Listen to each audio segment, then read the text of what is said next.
Hey, what's up? It's good to see you again as always. Today we're going to be jamming on a new kind of compact creation. The OGs know what I'm talking about.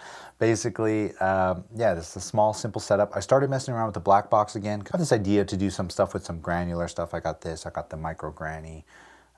But as always, get distracted, started jamming, and listen to this little thing I got going on right here. I've been stuck on this.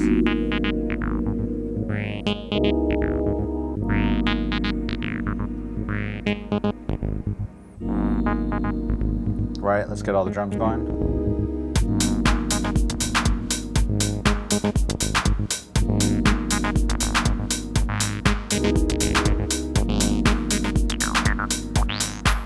So, what was kind of fun was in the process of relearning the Blackbox, I started messing around with the recorder's record to play, as well as its length, its record quantize. And what these things allow you to do is kind of grab these little clips or loops and have them play. Very similar to an octatrack, right? And then I started thinking, what if I started layering a ton of acid lines on top of one another using the Avalon? Because one of my all-time favorite songs is The Sun Can't Compare by Mr. White. Look it up. I put a link to it down below. It's gorgeous.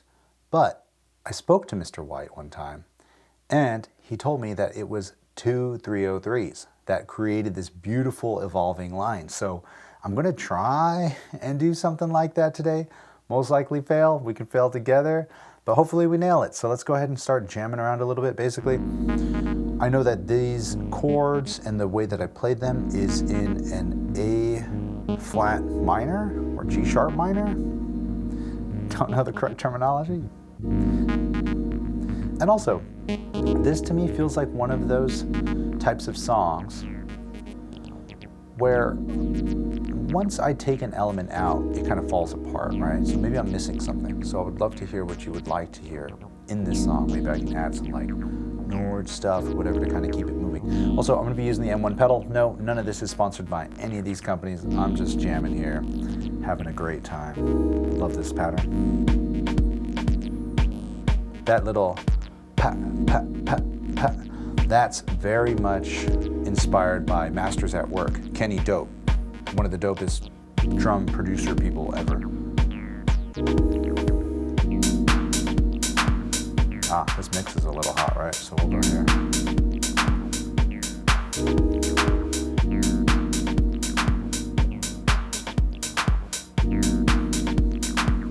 So we can just say, okay, let's turn this up. Right, and if I go into our info, I might be clipping a little bit, but it's all right. I'll start one really low like this. And now, you can hear it's doubled, right? If I take this away, we got that there. I've already gone ahead and created another pattern here.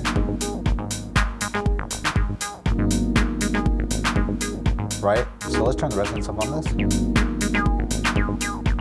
Turn our tracking up, envelope down, push our VCF up, down, or up I should say, which will push our cutoff down. Info, grab that.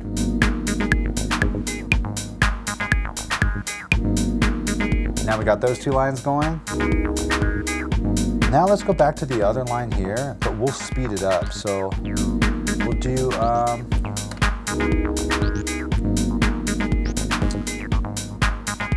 woo! Oh man, this is reversed, but still. Oh my gosh. And because I got all those new settings on here, it's tripping out, right?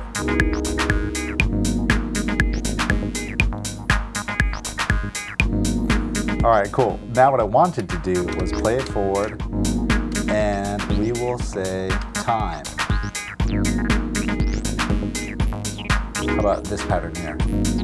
Say, go back here.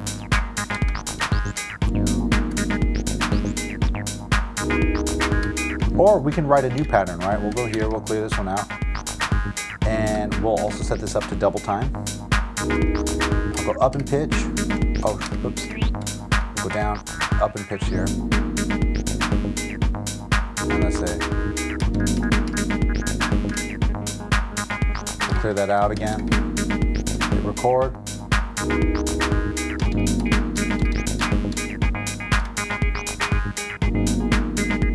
Turn our tracking down. Add a couple envelopes in here, maybe a couple accents.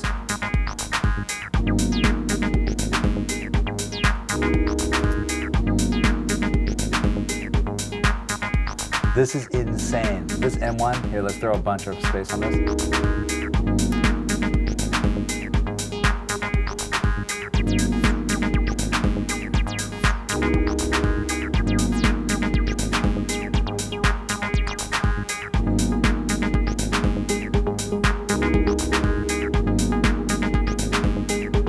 That's cool. It's kind of moving around a little bit because I got the phaser on there. Got that. I'll go into our filter here, push that really high up, turn this down.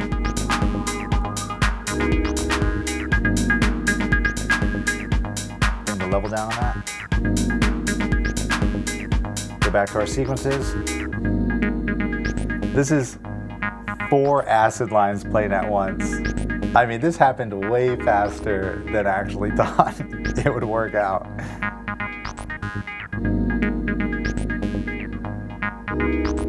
Oof, this sounds so sick. Put a little tom in there.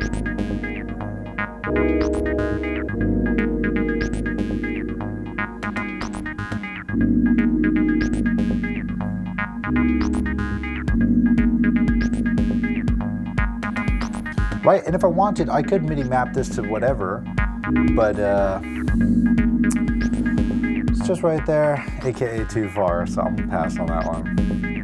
Let's go ahead and throw these back in.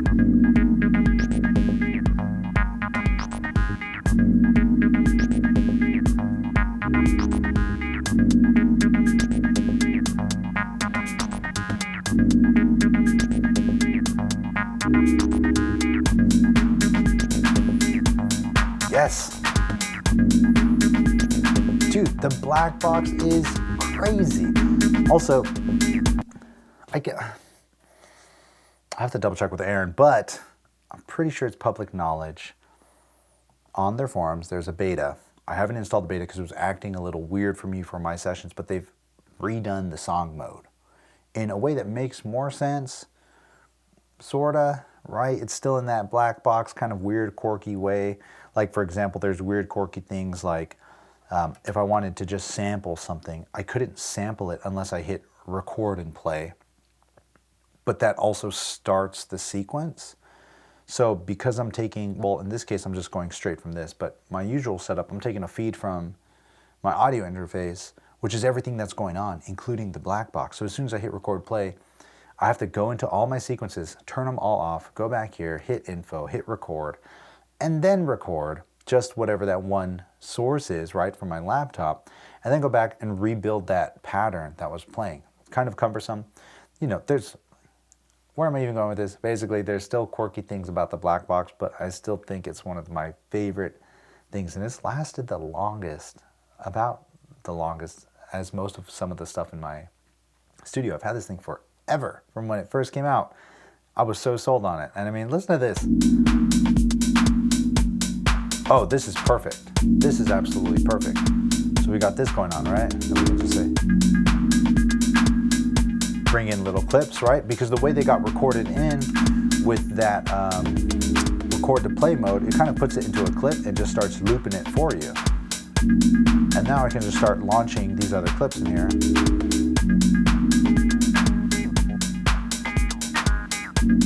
Right, go take out our kick, bring in this one.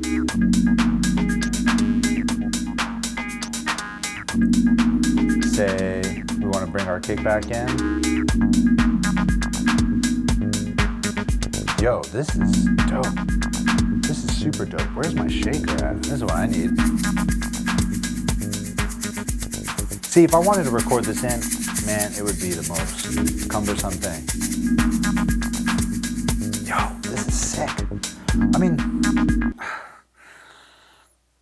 this happened so much faster than I was expecting. I thought I was going to be here doing some stuff, have it fail and not work and blah, blah, blah, but this sounds tight. I'm not going to lie. I'm 100% down with the way this thing sounds. I like bringing in stuff like the M1, for example, on the Avalon, because without it, it can sound a bit plain. Like, for example, let's go ahead and take some of these drum parts out. We'll just listen to this. We'll turn this up. And we'll go back to that pattern we had earlier. I'll take this out. I mean, this might float your boat, right? This might be cool for you. But I think it needs a bit of movement, so I'm using the M1 because it does have a little bit of an overdrive, it just has a little bit of a reverb, but also has a cool phaser that I like, which is there. This is the phaser here. Right, we have our different types. If I go to type, that's pretty cool. Go over to X.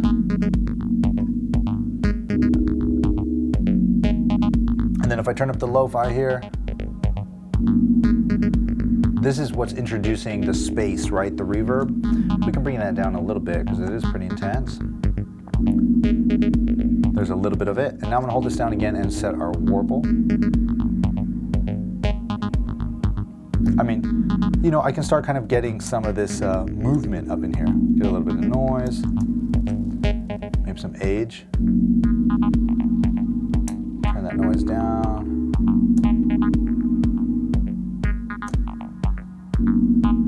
Right, but you gotta be careful because stuff like the age there is gonna add some filters and stuff to make the tape sound a bit older. And in this case, it's robbing a lot of the bass as opposed to it just full on, especially if the resonance is all the way down. This thing can get really bassy.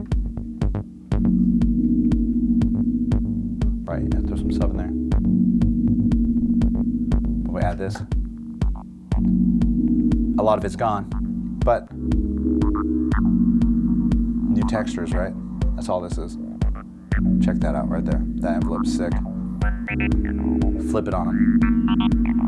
And you can hear what's crazy is when I turn the VCF depth down of the envelope, it's actually pushing the cutoff up. Like they're all kind of like a bias off of one another. It's one of the reasons why I love the Avalon. Even if I were to turn tracking up, it's gonna push those low notes really far down and the higher notes way up. So like, let's say I go grab this note and push it even further down. And down. Right, but then if I turn tracking down, we'll start to hear those again.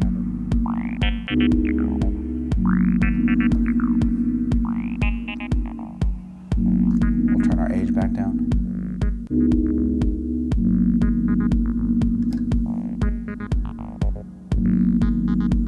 Turn our envelope mod up. Push this up to push our filter down. Bring our filter down.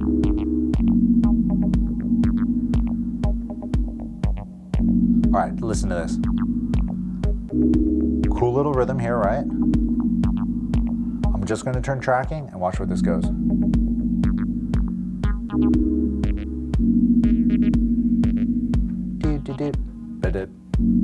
Kind of just creates a whole new pattern. Turn our VCF down, the depth, and turn this up.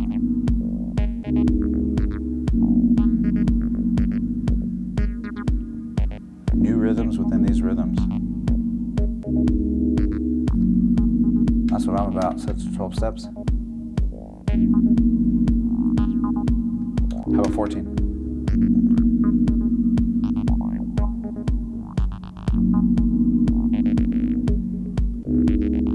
Slide this one.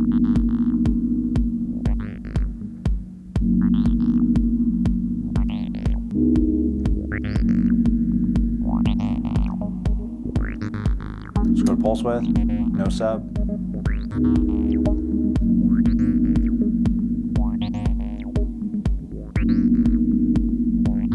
Right, grab this one in here. Oh, this is dope. So there's a 14-step loop inside of this 2-bar recording, so you can hear that that's forever changing. Then what does it sound like with the other ones?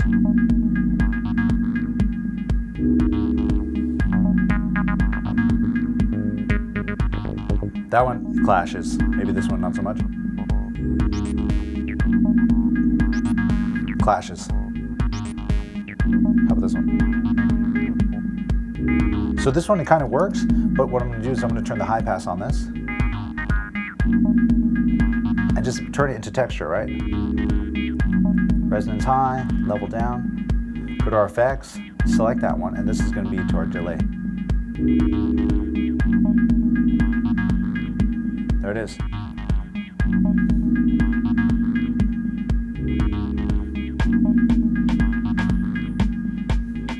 Yep, this is it.